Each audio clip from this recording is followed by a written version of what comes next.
Hello and welcome to the BYU Family History Library webinar series. We're glad you could join us. Today, I'm Olive Esplin and I'll be your host for this webinar. If you have technical difficulties during this webinar, please use the chat box and I can address your concerns. You are welcome to use the chat box during the webinar for comments, insights, and questions. However, all questions will be addressed at the end of the presentation. Our next webinar is on July 2nd with Maureen Brady. She will give you a presentation titled Scottish Family History Research in Your Own Backyard. If you would like to access a previous webinar, please visit our webinar index on our website or search on our YouTube channel. All of our webinars are recorded and uploaded by the following Monday for your convenience. We also post links to the recordings and other updates on our Facebook and Twitter accounts.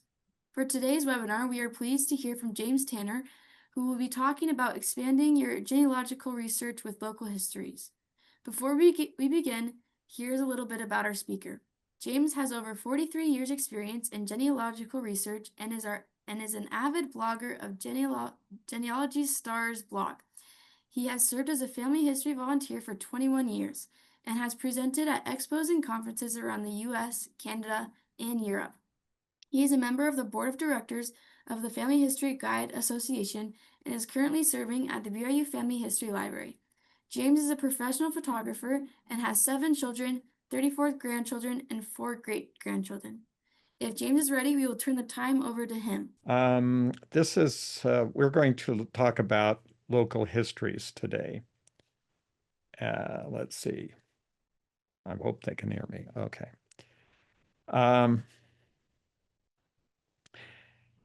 This is probably an area that does not sound much like genealogy, but this is where much of the genealogy is, particularly from in the United States here, is kind of, well, you might say locked up because it's not identified usually as genealogical information.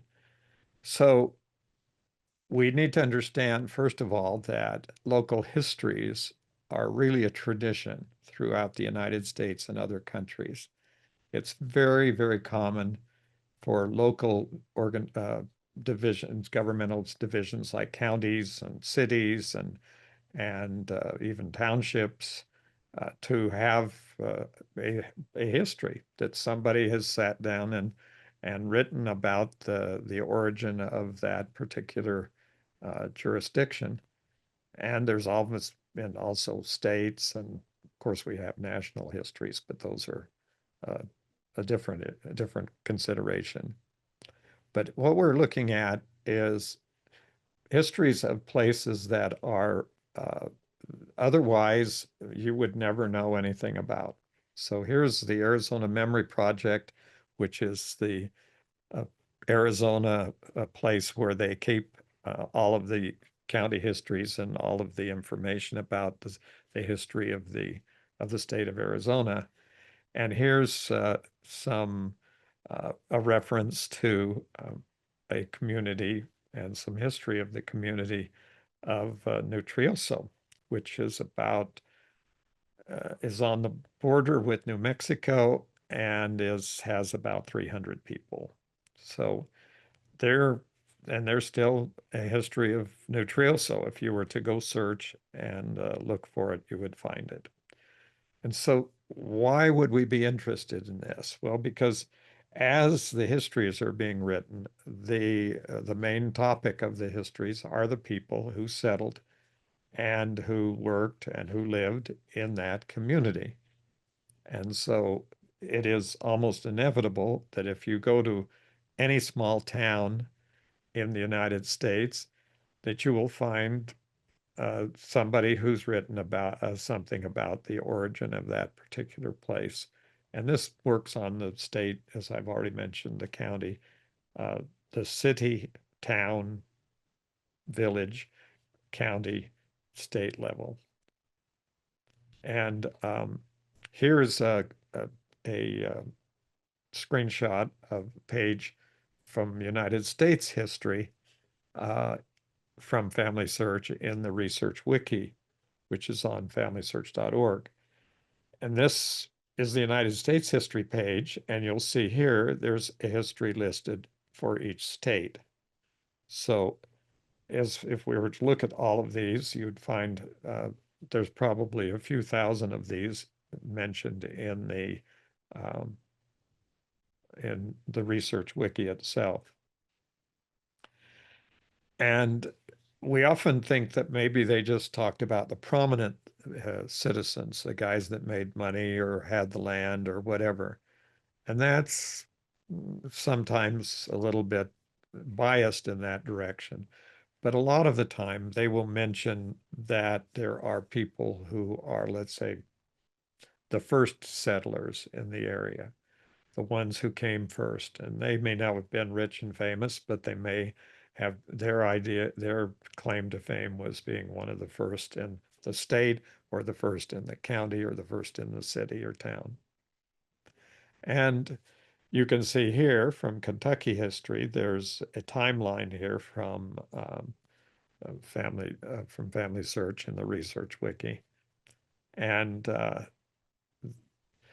there is really, it's interesting because there isn't really a category, even on Family Search, that talks about local histories. Now, there are a lot of local histories, and I'll get into that as we go along, that are in the books section of Family Search. By the way, this is kind of a side note, but Family Search has been digitizing their books now for years and years, for at least the last 12 or 15 years that I'm aware of. And their goal now is to finish digitizing all of the books at the in the Family Search Library in Salt Lake. And that's probably going to be happening, I would guess, not too distant future. Of course, the good news is that they're doing that and that they'll have digital copies of the books in the library. But the bad news is this that probably a significant percentage of these books are under copyright and cannot be viewed online. You would see the book, but the cover of the book or whatever, but you wouldn't be able to see the contents of the book because of the copyright. Which, by the way,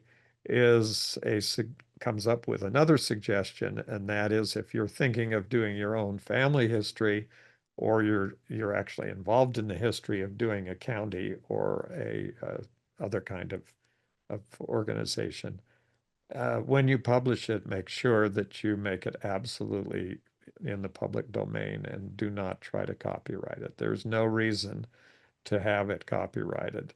Um, Many people think that somebody's going to steal it or do something with it. The answer is that probably never in the history.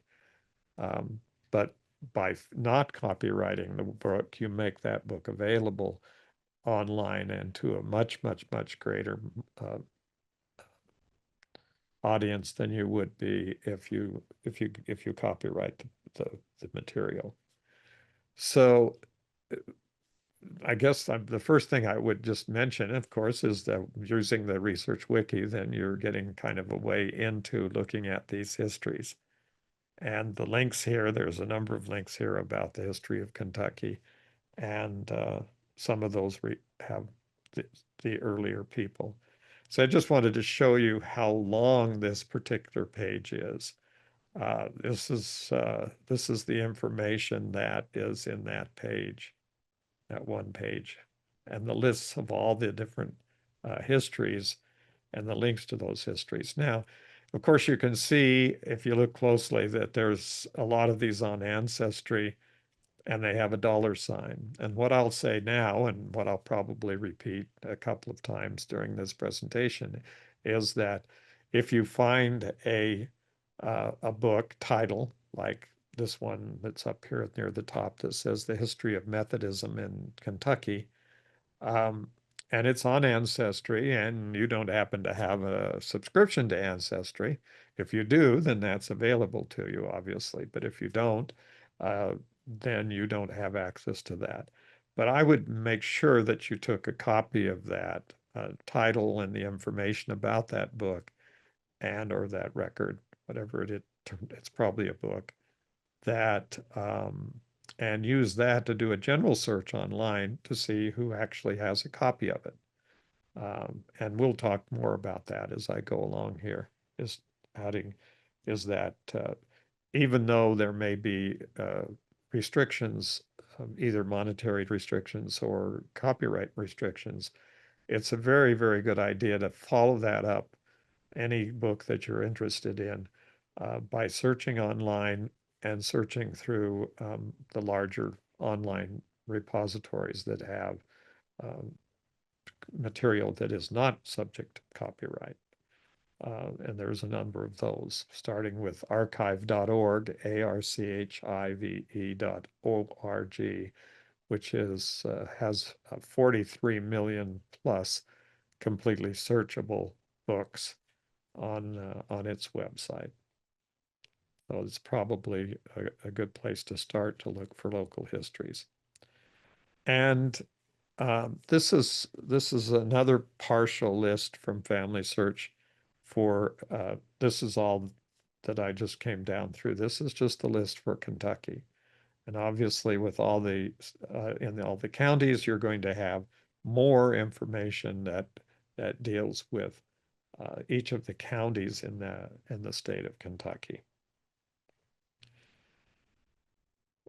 So now we're going to show, now I'm going to go to a county in Kentucky, and this is Carroll County.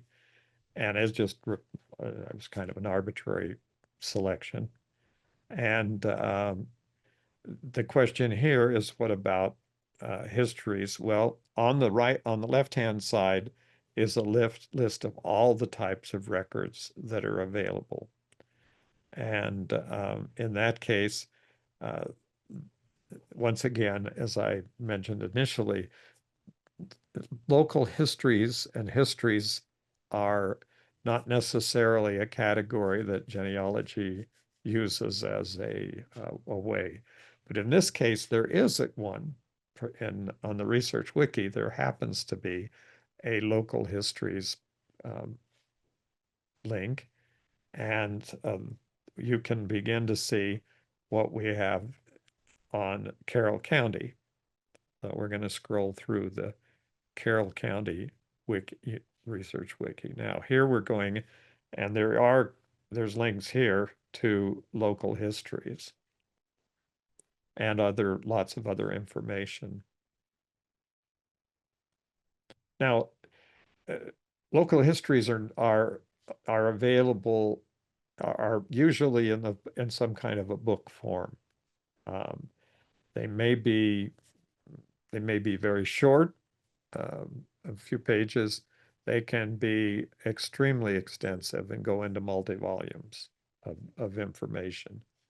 So it's really important for us to be able to have uh, take the time to look through and make sure that you understand where these can be.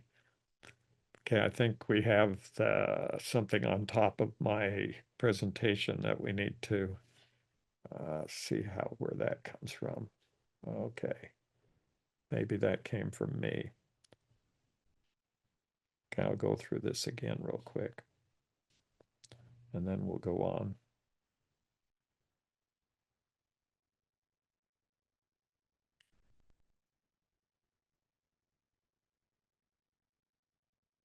So here's kind of a selection of that local history here for Carroll County.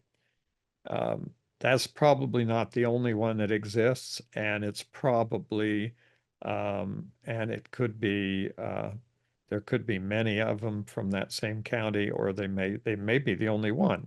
I guess that's entirely possible.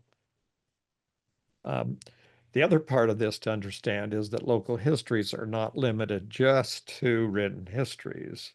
Sometimes there are video presentations, sometimes there are oral history collections.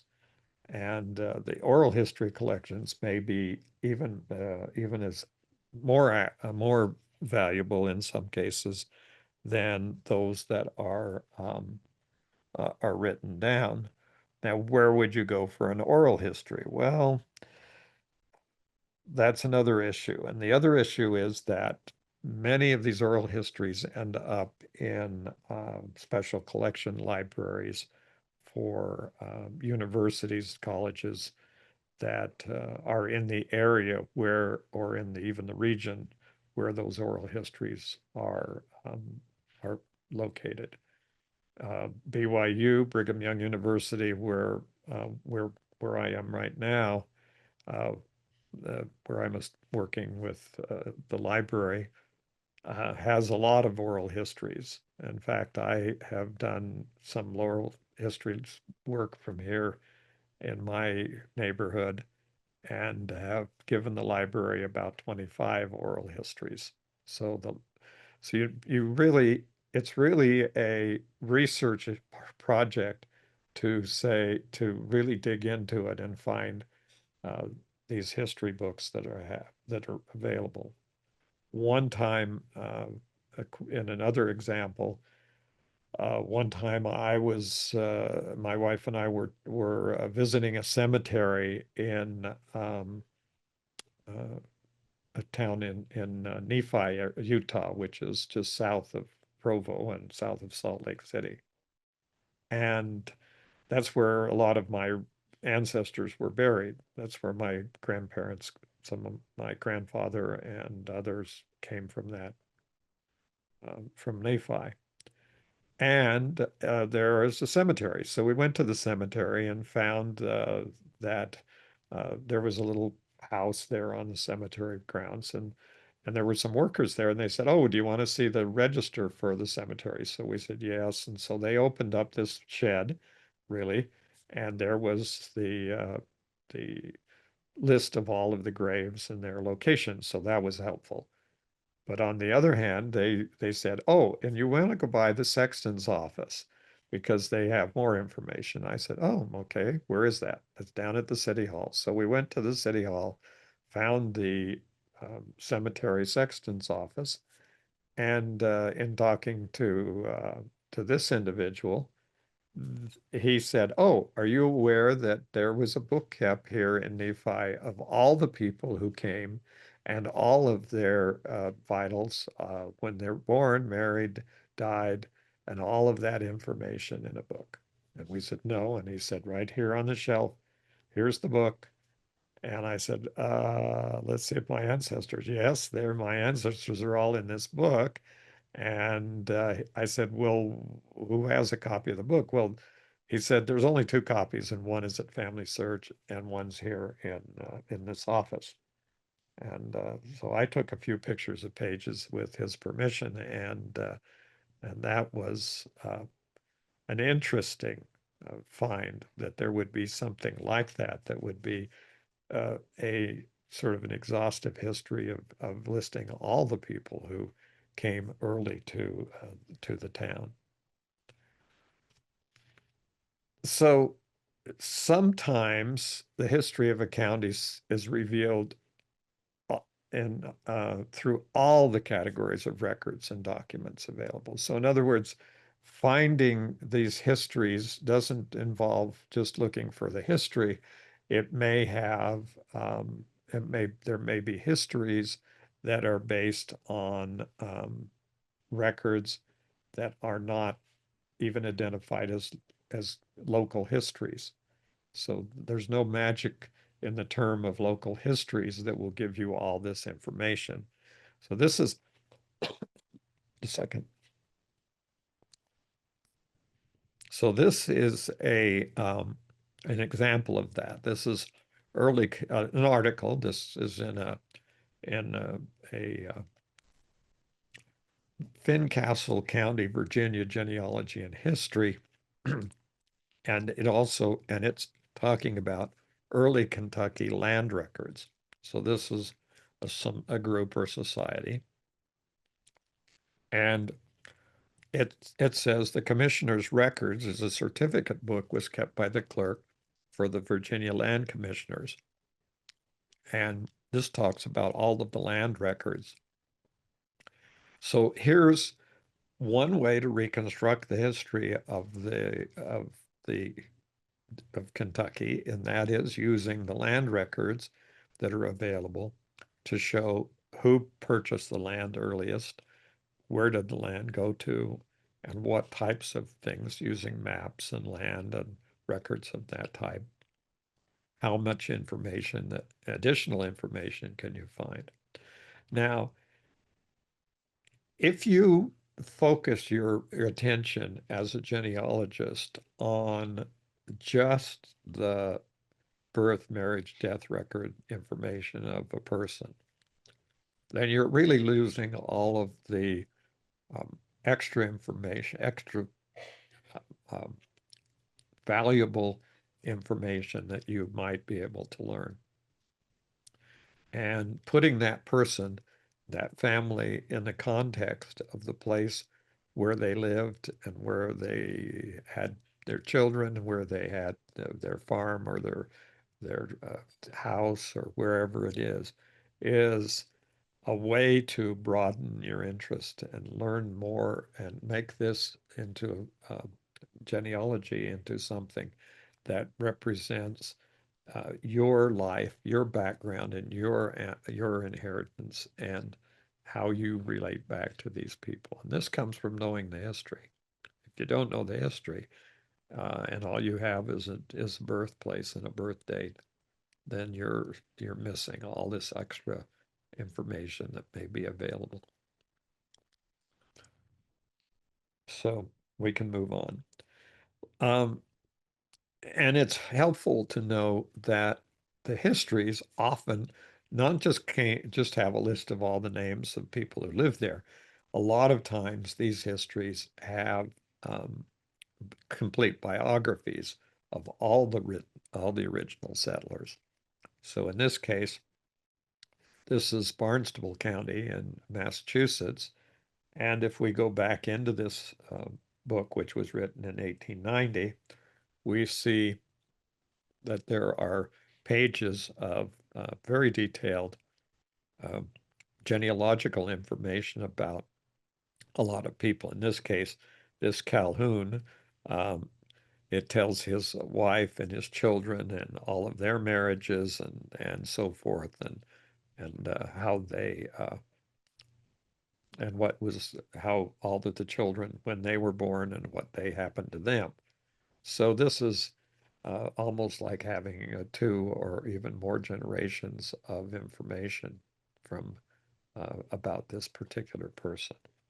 And you wouldn't know if you were related to this person. There wouldn't be anything uh, in doing research on one of the larger websites like Family Search or Ancestry or whatever that would automatically tell you that there was a name of this person in this book. The only reason you would know that is if you did a search and found the book digitized and available, in this case, probably from um, something like archive.org that I've already mentioned, and was searchable. And then you would find the person in that book and that family. But you would only do that if you were looking for the history of Barnstable County in Massachusetts or wherever, whichever county you were looking for. And one other thing that's important too to understand is that history records won't necessarily designate it as history records. Um, the town records in New England, many of the towns, probably most of the towns going back in time, kept what were called town records. And the town records were everything. They were all of the vital records. They were all of the land sale records. They contained all of the actions of the town council or whoever was in charge of the town. And these records are narratives. In other words, they're written out explaining all the details of the things that happened. And searching these has been a tremendous, let's call it not an obstacle, but a big challenge to most genealogists who have not, who who have difficulty reading the handwriting and have a difficulty working with these kinds of documents. Fortunately, like is happening with Family Search, we have what's now called full text search, and it's using handwriting recognition to transcribe these handwritten documents, make them searchable, and giving you full transcriptions of the documents. So hopefully, as we go along, all these town records from various places in New England will be run through that system, and we'll be able to find and search specifically for information about our ancestors in these records. But otherwise, they make some interesting reading, but it can be quite a challenge to find any specific information about an individual, although it does exist. And this is just a screenshot showing a little bit more highlighted a certain amount of information. This is talking about a transaction that occurred in the town. Uh, but you have this Sarah Cook, who's a widow, and a relic to George Cook. So there's who Sarah Cook was, and she was married to George Cook. The relic means leftover piece, which is kind of it doesn't sit well with us today, but that's what they called the widows. The histories contain other kinds of records, and this is a good example from a county in Texas. It's called Grayson County, and it's up north by Oklahoma in the central part of Texas. And so Grayson County has this, and there's another book of an example that says doesn't have anything on it that indicates that it's a history of the county, and it doesn't have anything on it that would indicate that it had any genealogical information when it is actually has a lot of history of the county and a lot of genealogically valuable information.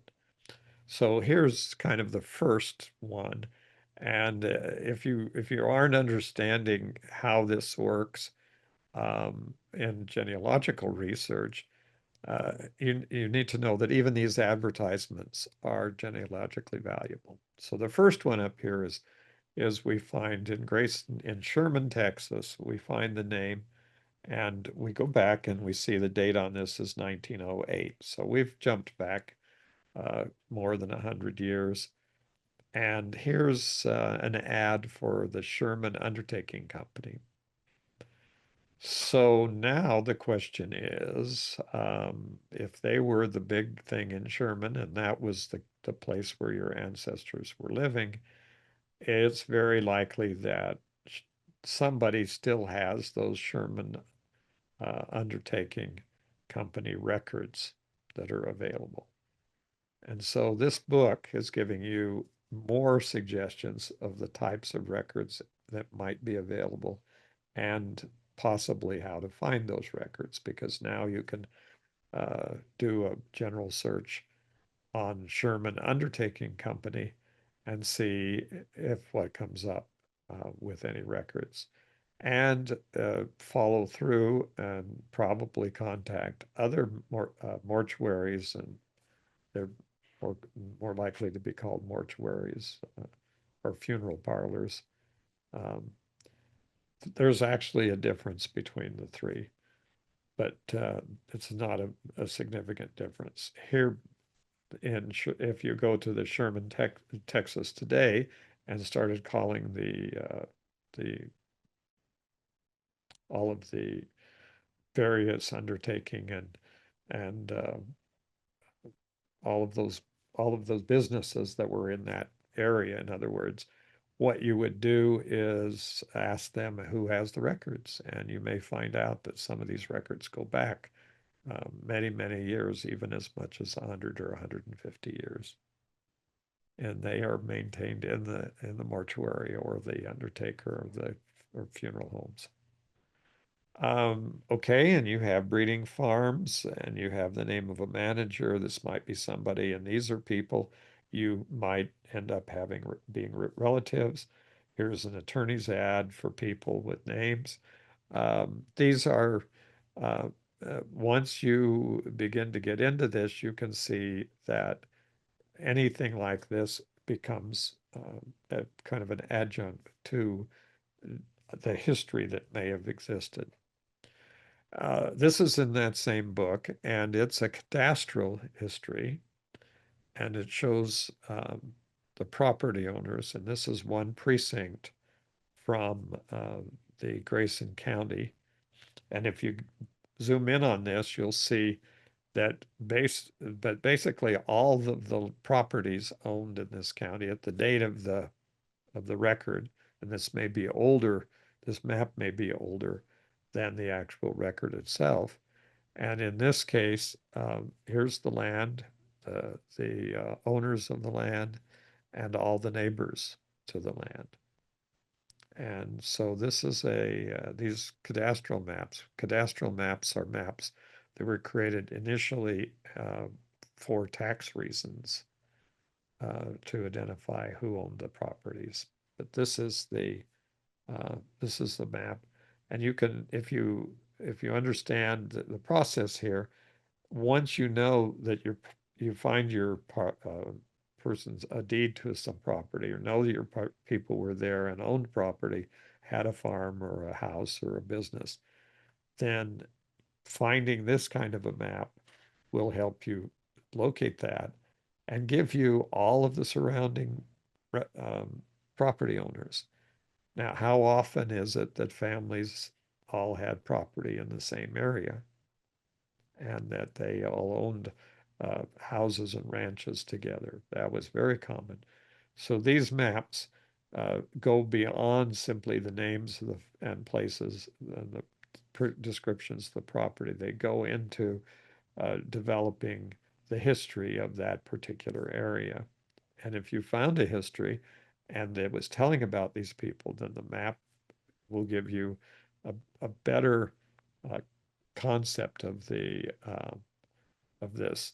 Now, on this particular blow up, if you look sort of to the left, to the middle of it, there's a Thomas Murphy, and then over a ways there's a Mrs. Mary Murphy, and there's another Thomas Murphy, and there's a John Murphy, and another piece of land for Thomas Murphy. And I'm beginning to, and you can begin to see that perhaps you may want to spend some time looking around on these maps for information. Now, unfortunately, in a sense, and this is probably the reason. The reason for this is that these are usually very unique kinds of records. Here's a handwritten um, record from a stake clerk's records and journal in 1878 to 1912. So this is something that somebody wrote for the church, basically the Church Jesus Christ of Latter-day Saints, but it could be of any other church that was that had needed a history of the area. And so this is um, probably full of information about the history of the county, but also about the people who were there. And it's probably a one-up. In other words, this is the only copy we have. And it may be difficult to find because it may be sitting in any one of a dozen different uh, university special collections libraries, or it may be, it could be online, as this one was, and available. And this is where that copy came from. Sometimes there's stories, and they're very interesting stories, and they may have a few genealogies. This is one, an example from Leon County in and again in Texas.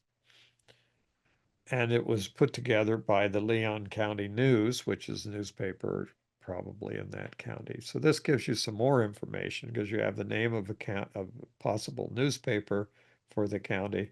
You have a town, which Centerville, which may possibly, probably is the county seat, and you have a history with informal sketches and interviews. So here we have some oral history recorded. And so this is another book that could possibly be of help.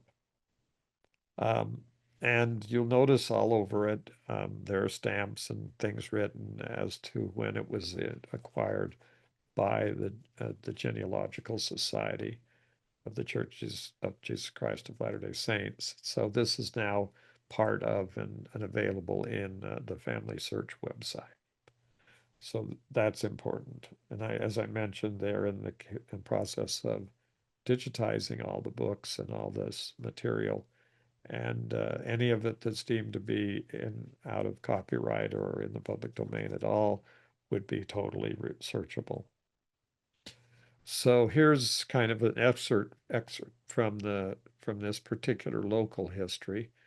Um, uh, so they're talking in this case about the Leon County Centennial banquet held in the Hotel Sullivan in Centerville in 1936, and there were 250 people uh, at this, including a lot of old timers, and there were all this, and there's here a list history of the recollections of these people and talking about their family and their grandfathers and their, so this information is can connect families, can give you a concept of who was related to who. It may identify women's maiden names. It may tell you any kind of possible information that might be needed in order to do additional genealogical research. It's really the kind of record that you would love to learn about. So I'm going to take this as kind of a typical county history. This is the history of Bucks County, Pennsylvania. Bucks is one of the original counties in Pennsylvania, and it's now divided up into a number of newer counties. Uh, but the issue here is to get a perspective of what you're learning from from this particular books. This one is one that I found on archive.org. It's the second edition, revised and enlarged, with a genealogical and personal history of Bucks County. Now, surprise, surprise, the word genealogy shows up here in this book of history of Bucks County. Um, so that is one of the things that they were working on. An additional you can find out that it was published in New York and by, well, it was either New York or Chicago, but in Pennsylvania, it was probably New York. The Lewis Publishing Company in 1905. You might want to find other publications by this company. Maybe this is what they did, was to publish local histories. And there's always additional um, if you were thinking in terms of branching out and learning information, that these are nodes and they suggest additional records that could be helpful in this. So this one was done by the Historical Society of Pennsylvania and the librarian of the Bucks County Historical Society. So um, this is volume 1 and it's illustrated. But here's the situation with it. This is a revised version, so there's an older version. But if we look at this version right here, it's 1905, and it was published in 1905. So it could contain information from living people who were 90 years old. I mean, it's not impossible that some of the people who were relating history to these and that were interviewed and part of this collected history were in their 90s. So they could tell us about their memories beginning in about 1820, when they were, old enough to remember things. But they knew their parents. These people would know, in most cases, I'm sure, their parents. And their parents were probably born about 20 years earlier, assuming this person was one of the first children born. So this would kick the history back to about 1795. In other words, you've now jumped back from 1905 to 1795. And these people could also have known grandparents who could have been born as early as 1770. So you're getting into understanding that these books, when they were published, is very important. And if they were histories from that point of view, that time period, then they're going to include these people that are going to carry this history back 100 years or so, and sometimes more in time. So basically, uh, and there's this kind of this idea because we work in genealogy all the time that that old stuff isn't as good as the new stuff. If we have newer records, then obviously the new records are better than the old records. The answer is no, not necessarily. The old records might be good, might be accurate, while the new records are not accurate because they weren't done at the time of the events. So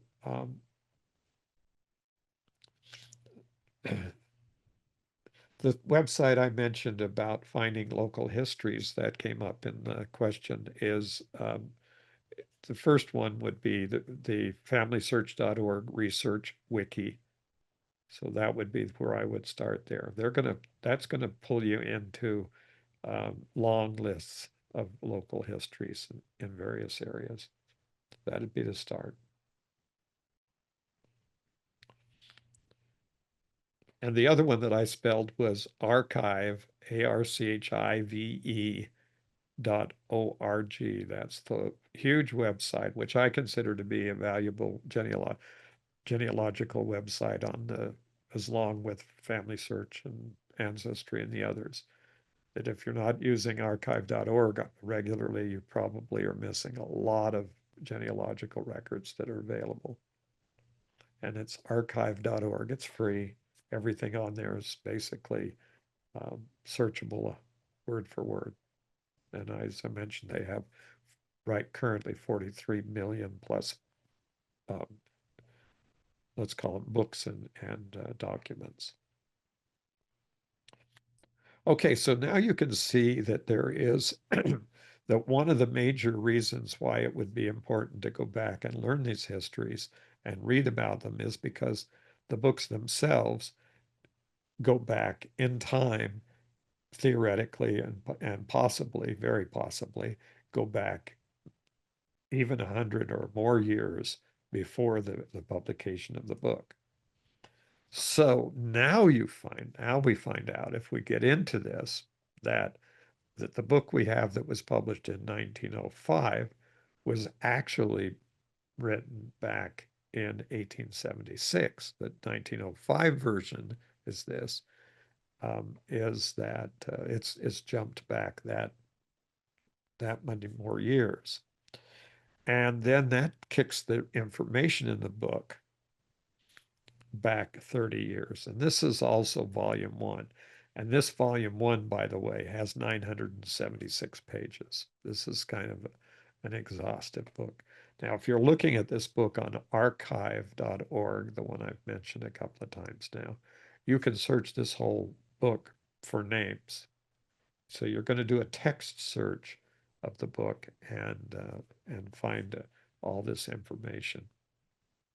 You can search for names and find out if any place in this book it mentions somebody of your ancestor who was born in Bucks County or lived in Bucks County. So this came from archive.org. There's the reference. There's another copy on Ancestry if you want to use that one. But now we're going to another website, and that's the Hathi Trust. The hathitrust.org is is another repository for digitized material, mostly books, and they have millions of books digitized, and many of those books, at least almost the majority of the books, are in the public domain, which means that you can look at them. This is a conglomeration of all of various large university libraries across the country who have all put their digital collections of books into this one website called the Hathi Trust. And so you know, basically getting another copy, but this one happens to be more readable and it happens to be a better copy than the other three copies that we know about. Um, Always understand that the copies vary in content and may reflect different printings of the same book. And this one, chapter one of this volume here of the book, starts at 1738. So we're talking about, and it's just listing all the original settlers, everybody that was there. Okay, so it's important to do that.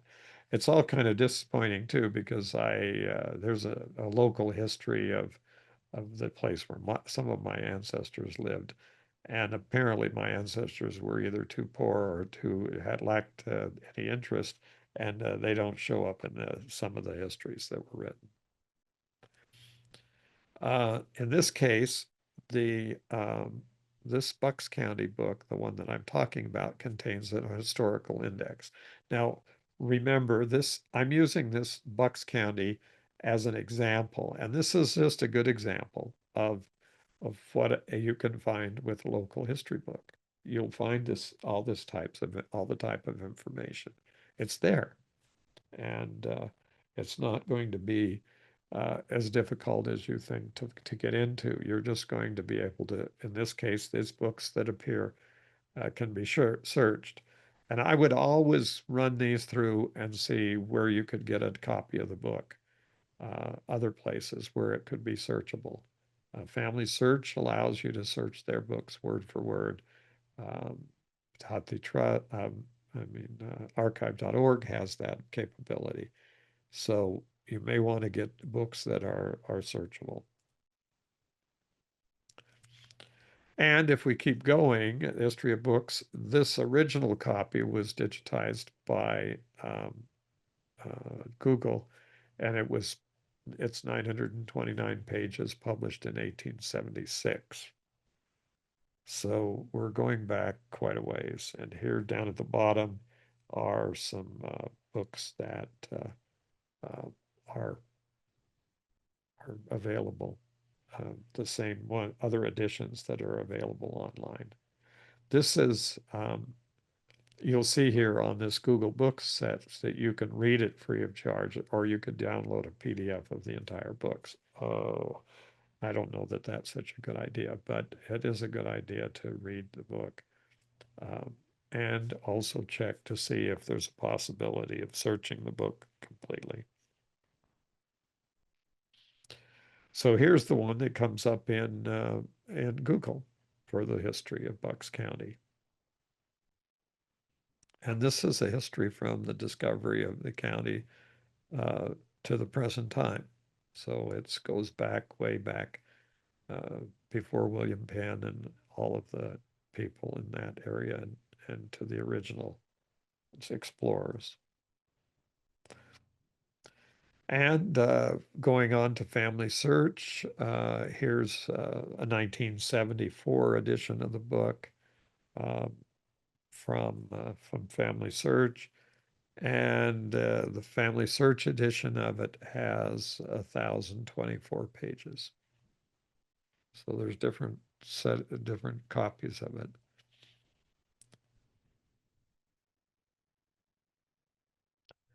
And this one turns out to be a reprint of the 1905 version, so it's not as old as the 1800s one. Is there any question about the information in one being more or less than the others, or whatever? That we can't answer unless we get in and look at the books. Obviously, there's no way to know if which of the versions of the book has the most or all. In these cases, you'd want to start looking at all the copies of the book that were available and doing your search in as many of them as you could. and going back to the indexes in all of them to find the list. All these books will generally, this is a general thing, it's not an absolute, but generally speaking, there is a list of the names of all the people who appear in the book that may be part of the book itself. So here's a biography from that book, from the Bucks County book, with a picture. This isn't a very good reproduction of the picture, but there is a signature of the person, and it is a rather extensive um, uh, biography that tells a lot about his family and his relatives and children and everyone. And so when we get into it, uh, that's just an example of one of the tens of thousands, if not hundreds of thousands, and perhaps millions of local history books. There's really no accurate count. We know that it's into the hundreds of thousands because of the number of books that have now been digitized by Family Search, and they're focusing on individual histories and family histories, and books that are of nature of having genealogical information. So that's one way to tell. And what we have here is another example. It's a historical and biographical sketch of a family with all the different variations of the family name. Um, this is only a 13-page book, but it's here in the book section of Family Search. It's good. And I looked up the word history just to see how much history there was.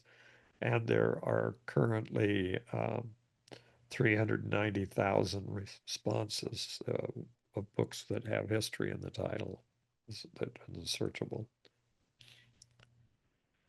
Many of these uh, publications are sponsored by local history and genealogical societies, um, which may or may not exist today, but it's possible that there are this society is continuing, and they may have another treasure hold of books and records and things that have not yet made their way into uh, online digitization.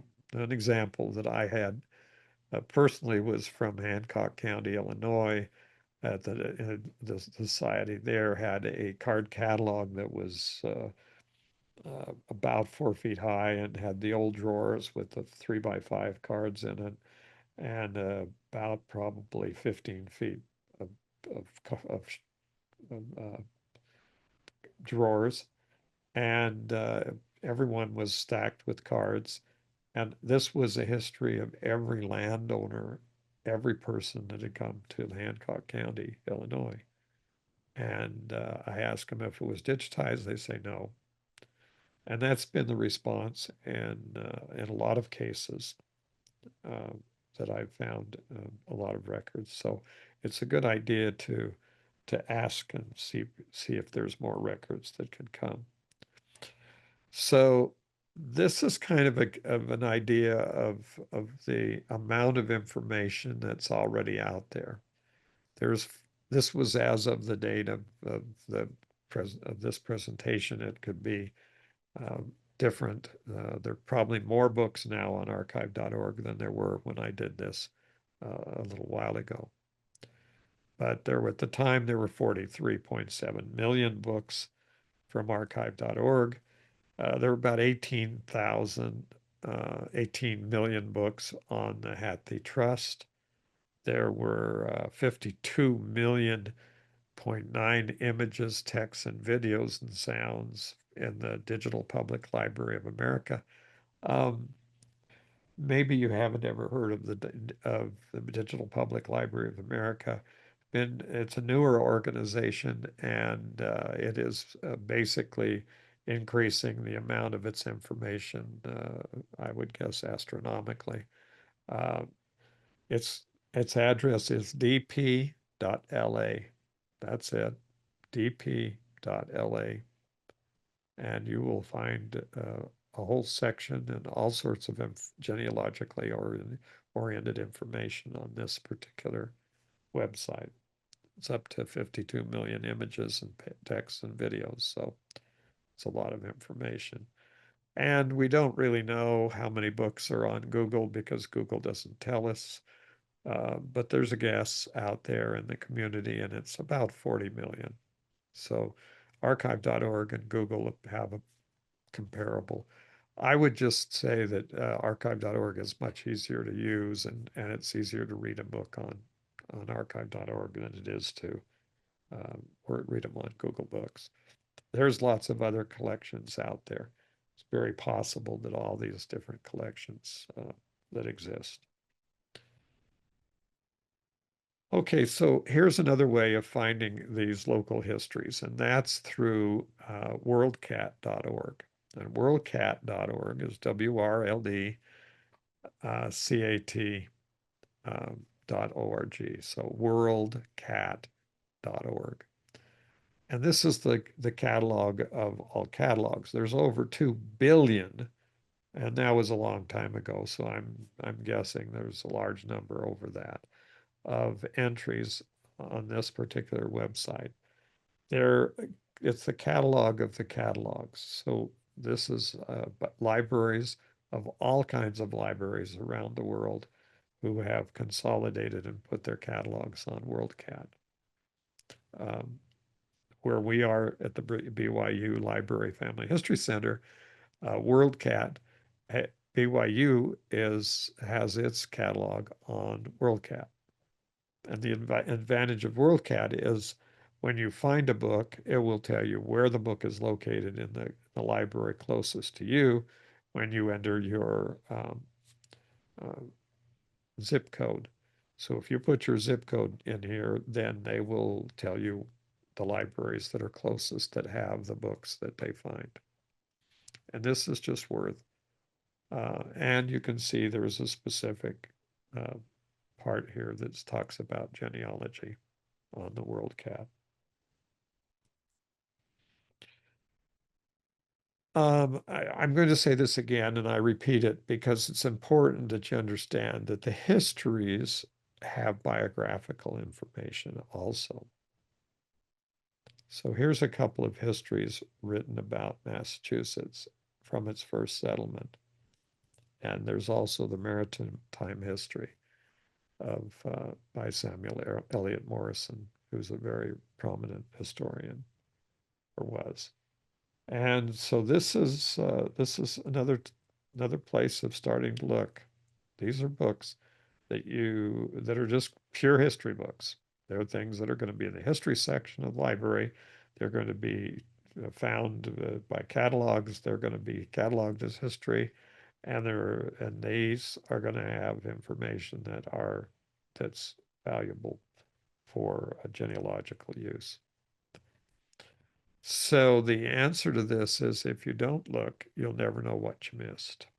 And here's, it's just a tremendous number of possibilities here to gain more information about this particular subject of local histories.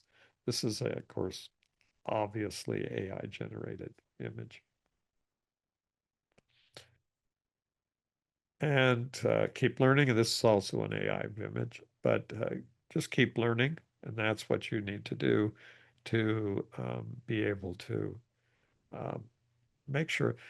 I think the main point of learning more and more about all of the areas of genealogy and what's possible out there from history and from history books and from all the other types of resources is that it gives you the ability it gives you a sense of confidence that uh, you know the kinds of things that have to be done to find the information and make sure that it's accurate, and that that it's doable and it's possible, and it does take effort and it does take time, but it learning more as you go along is extremely valuable.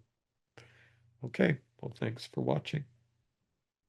Awesome. Thank you so much for joining us today. As a reminder, there will be a webinar next week, July 2nd, with Maureen Brady. She will be talking about Scottish family history research in your own backyard. A recording of this webinar will be made available by next week. You can view that on our YouTube channel or on our website. If you have any questions or comments, you can always email us at fh_webinars@byu.edu or follow Facebook and Twitter. Thank you and have a wonderful week.